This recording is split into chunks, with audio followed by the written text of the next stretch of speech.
Коррупцияны кандай кылып жоёсуз дейсиз? Коррупцияны жоюп салуу бир күндүк эле жумуш, ишенип койгула. Бир күндүк жумуш. Кандай болот бир күндө? Айтасың баарына. Мамлекеттин жетекчиси болгонуңда чыгасың да айтасың. Тууганымсыңбы, жердешимсиңби, партиялашымсыңбы? Сени менен кечээ бир кесе чай ичкенминби? Бир табактан тамак жегенбизби? Ага карабайбыз. Алланын душманы менин душманым. Бир эле сөз жетиштүү. Бирөөнү, бейбечараны какшаттыңбы, сен Алланын душманысың. Бирөөнүн бир бүдүр нанын жедиңби, аксыз. Сен Алланын душманысың. Жетим жесирдин акчасын алдыңбы, сен Алланын душманысың. Сен жаныңдагы турган кошунага жалган сүйлөдүңбү, Алланын душманысың. Сен 10 литр сүт бербеген уюңду 15 литр берет деп алдап саттыңбы, сен Алланын душманысың. Сен бирөөнү кызматка орнотом деп ошодон акча алдыңбы, сен Алланын душманысың. Ким Алланын душманы болсо, ал менин душманым деп айтып коюш өзү жетиштүү болот. Сен мага бир сындырым нан бербе, бир кесе чай куюп бербе, бирок талапты койгонсуң, сенин милдетиң бар, кагазда жазылган, ошол милдетиңе дал келбейсиңби, бошсуң. Бир эле күндө жойсо болот коррупция. Ишенип койгула. Жаштар билбейсиздер, муну аксакалдар билет. Биз студент кезибизде Юрий Владимирович Андропов деген генеральный секретарь болуп калган. Ошол Брежнев 82 жылы 10 ноябрда каза болду. Биз студент элек, биринчи курста Россияда. Биз электричкада жүрө албай калганбыз. Билесиздерби? Электричкалар, поездар мүнөтү менен келип калган. Кечикпей. Заводдор саат 8-де бардык эшигин жаап, жумушун баштап калган. Биздин энелерибиз сары май жыйнайт эле. Сары май топтойт эле. Сары май, 10 килограмм сары май тапшырсаң, колготки. Же жумуртка, же жүн, же сары май. Колготки алат эле. Колготки. Азыр күлкү силерге. Же болбосо япон жоолугу болот эле. 6-лык, 8-лик, 12-лик деп размерлери ушундай. Же термос берет эле. Же килем берет эле. Танкыс болгон товарларды берет эле. Андропов болду.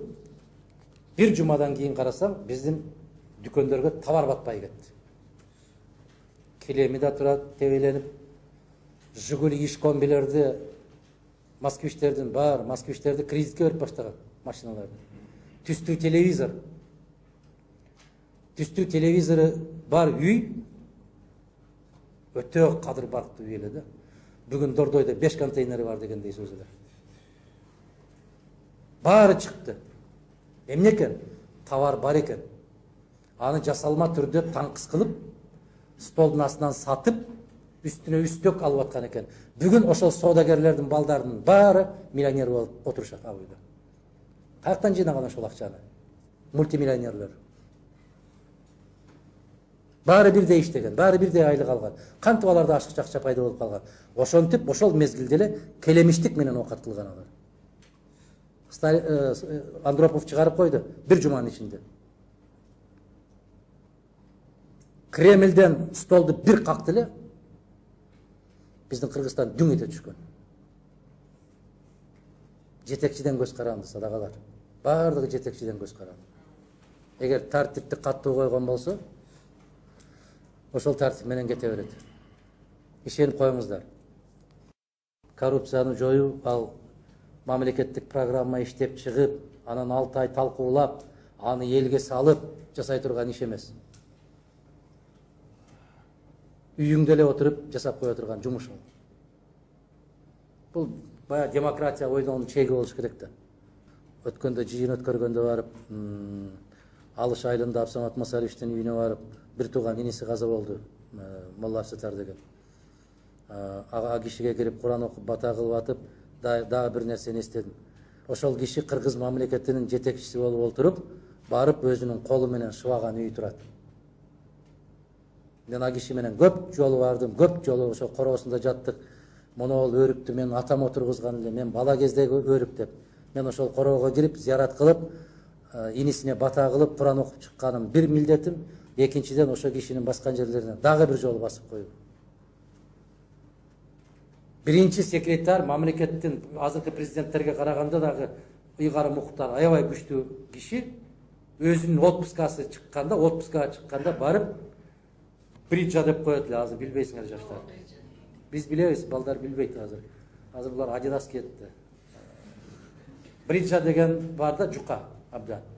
Ошондойду тизесине чейин түрүп алып, ылай жасап, ошол үйүнү шыбаган экен. Районун жетекчиси келип алып, көрүп алып, аябай таң калып, аксакал, бир ооз эле айтып койсоңуз деп, эмне деп айтышым керек деген ал киши. Мен атамдын үйүнү шыбап бер деп айтышым керек белем. Өзүмдүн колум бар, өзүмдүн бутум бар, өзүм шыбай алам деп айтканмын деп ал киши нече мага айтып берди ошо чай ичип отурганда. Азыркылар ажатканамды жууп кой деп атпайбы? Ошол атасынын үйүн шыбамак турсун, азыркылар гектар жерде үй куруп атпайбы? Мана баленин баары кайдан башталат? Масалиевдин ошондой кылып иштеп атканын көргөн район каяка кетет анан жетекчилери? Бул Кадамжайда болуп аткан окуя Көлдө да, Нарында да, Таласта да, Чүйдө да угулду да. Кыргызстанга дүңдей түштү да. Ошондо биздин совхоздун парткому үй куруп, үйүнүн үстүн ак тинике менен жапкан эле, кара кагаз менен бастырып жүргөн. Кара кагаз менен бастырып жүргөн, жана цинковый тинике менен жаап алып. Ушундай деңгээлге жеткирип койгон. Чыгып сүйлөгөн да эмес, парламентке келип сүйлөп да отурган эмес. Айылга барып чогулушта өткөргөн эмес. Жигиттер мындан кийин момундай тартип болот деп койду, болду. Кыргыз өзү коркок, бир эле күндө түздөлүп алат. Кандай дейсиз аксакал? Бардык нерсе жетекчиден көз каранды. Сүйлөгөндү билген, иштегенди билген, талапты койгон, Алладан корккон, салттан корккон, каргыштан корккон, бул дүйнөнүн рахатын бир күндүк, 5 күндүк рахат. Мана бүгүн жума намазда сөз болду.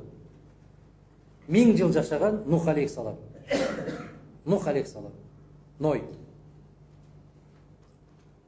950 жыл пайгамбарлык кылып, 50 жашында пайгамбарлык кылып. Мындай бир алачык салган экен. Ошондо сураган экен. Нух кандай жашоо кандай экен десе, жашоо ушунчалык тез өтөрүн билсе, могул алачыкты куруунун кажети жок экен деп. Мен бул алачыктын бул четинен кирип, аркы четинен чыгып кеткендей тез өтүп кетти деп. 1000 жыл. Ошол алачыкты да салганына өкүнгөн экен. Азыр бизде 3 кабат, 4 кабат үйлөрүбүз. Мен ушундай талапты, ушундай тартипти элге сунуш кылам, урматтуу туугандар.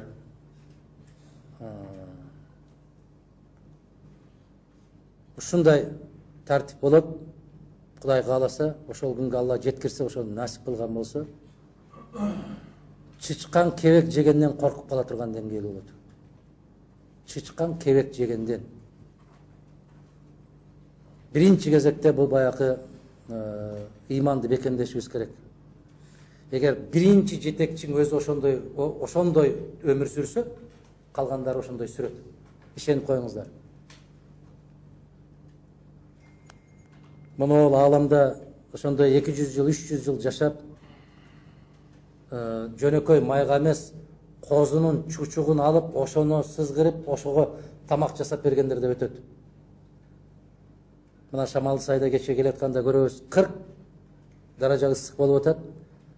Башына жоолук салып алып, тыттын көлөкөсүнө момундай бөтөлкөгө чалап коюп алып, жанына бир сындырым нан коюп алып, бир сындырым нан менен бир бөтөлкө чалапты ичип койгондагы жашап атат. Ошол бир бөтөлкө чалап менен бир сындырым нан жегендин акырети абат болгон болсо, козунун чучугу менен тамак жеп отурганынын акырети азап болгон болсо, салыштырып көргүлө. Керекпи 5 күндүк өмүрдө ошондой болуп тайраңдаш. бүтүндөй ааламга атагы чыккандардын баары, ислам динин кабыл алып аткандардын бирөөсү мындай деп айтып атат: денеси аябай сулуу. Ислам динин алганга чейин күндө баягындай машыгып, денесинин көркөмдүүлүгүн күчөтүп жашап келип, ислам динин алгандан кийин айтат: баары бир акыретке барганда, жерге түшкөндө ушул денемди курттар жерин билип, мен денемди ушунчалык аспеттеп сактагандан баш тарттым деп. Мына Алла Таала баарыбызга ошол сезимдерди берген болсун. Түшүнгөн киши менен, түшүнгөн кишинин жүрөгү менен баягы арамдыктын ортосунда тосмону алып салабыз дейт. Көрүнүп турат дейт. Түшүнбөгөн, аркы дүйнөгө жазалай турган кишиге чындык менен анын жүрөгүнүн ортосуна тосмо тосуп коебуз дейт. Биздин баарыбыз ошол тосмолорду алган болсун. Элибизге тынчтык берсин, аманчылык берсин, инсап берсин, иман берсин. Ар бир оозубуздан чыккан сөзүбүз жүрөгүбүздүн согушу менен шайкеш болгон болсун. Оозубуздан чыккан сөзүбүз колубуздан келген иштер болсун. Ушул башка тилек жок абалар. Ошол бир жумадан ашыгыраак күтүп, сабырдуулук көрсөткөн сиздерге рахмат. Бүгүн угалы деп келгениңиздерге дагы рахмат. Чечим ушул. Ушул жол менен Кудай кааласа сиздер менен чогуу иштейбиз. Баары жанагы акча 1 миллионду бериш керек да, ошону биз эмне кылып алганда марафон кылабыз. Кечээ бирөө айтат: ушул жерде отурган балдар болсо керек. Ушул жерде отурган балдар болсо керек. Күбө болушту да. Сиз кое бериңиз дейт.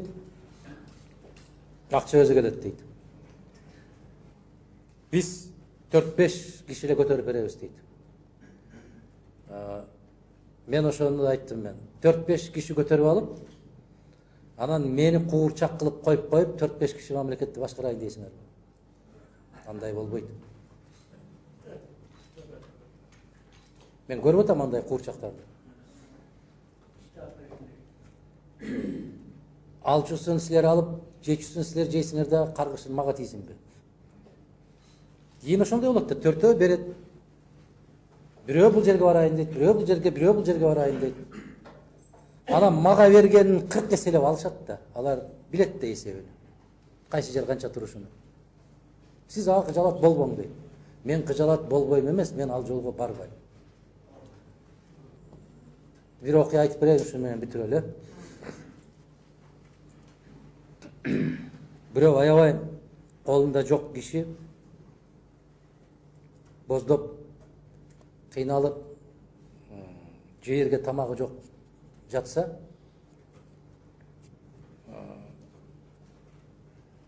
интернеттен сиздерде эле көрсөңүздөр керек. Бирөө алып келип, ошого акча кыстарып коюп атат. Ачка да уктап атат да. Көрдүңөрбү? Акча кыстарып коюп атат. Я. Жо, реклама эмес. Кыстарып койду. Баягы койгонуп караса, акча турат, ушунчалык кубанат, ушунчалык сүйүнөт. Анын өмүрүндө эңсеген, көксөгөн каалоосу эмне болгон? Бир курсагын тойгозуп алып, анан баягы кечинде жатканда үшүйт, уктай турган баягындай жууркан төшөк да, ошондой алып. Чуркап барып дүкөндөн ошону алат да. Аябай бактылуу, ушундай бактылуу болуп отурса, жанында бирөө келип, телефон менен ыйлап сүйлөшүп атат. Ал угуп атат сөзүн. Атайын ошондой кылып угузуп ыйлап атат.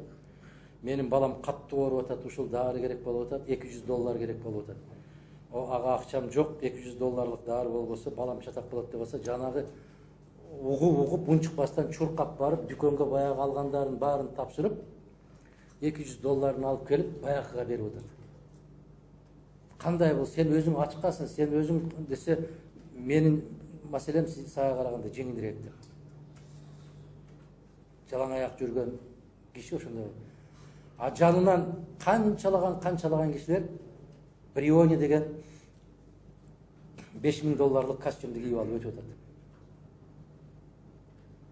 Канчалаган тоюп карт кекирип коюп өткөн кишилер укпай атат аны. Кулак дүлөй. Мына көчөдө тыйын сурап аткандарга да карасаңар, эски 2090 жылкы Ауди айдап жүргөн, Жигули айдап жүргөндөр токтоп ошого тыйын берип атат. Lexus 500 менен кетип бараткандар токтоп бербейт тыйын. Ошондой чын жүрөктөн көмөк беребиз деген азаматтар чыкса, күрөөнүн маселесин мен өзүм чечем. Жанагындай чын дилден ар бири жана автомобиль айткандай кылып, биз борборлоштурган райондо болсун, шаарда болсун, биз ушул жерде штаб кылалы, биз өзүбүз иштеп берели деген болсо, биздин эшигибиз ачык. Бирок бир нерседен корком да. Кийин корком. Ушунан чочуйм. Сиздерге ачык эле айттым, айылга барганда наныңыз тийип кетиңиз десе, наныңыз тийбей кетем да.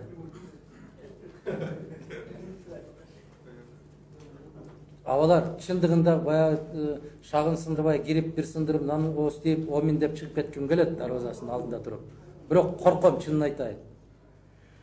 Бир жума, 2 жума өткөндөн кийин келип, эсиңизде атам салам айтты, биздин үйдөн нан ооз тийдиңиз эле го деп маңдайымда турган болот да. Коркунучтуу да. Бирөө ассаламу алейкум десе деле чочуйдурган заманда азыр. Мүмкүн болушунча мен үйлөргө кирбейм. Нечен жылдан бери мына менен чогуу жүргөн балдар билет. Мына Мусаке билет. Паланчы тамак даярдап атып, тамак ичпейт. Сизде түшкү чай ичкен жок дейт, ичпей жүрө берем. Жанымдагылар чыдаса мен кечке жүрө берем. Жанымдагыларды карасам 100 килограммдыктар 100 килограммдык, бирок 4 сааттан кийин чыдабай кетет да, ыйлап. Ошон үчүн жалгыз жүрүш керек. Ушундай абалар, достор. Жакшы, эми бул чечим кабыл алынгандан кийин мүмкүн тез жолугушуп турууга туура келет. Байланышты кандай кылып кармайбыз? Ушул кезге чейин эле кармалган байланыш менен болобуз, Facebook менен. Телевизордон көбүрөөк чык дейсиз, аба, телевизордун кожоюну бар. Чыгарбайт аны.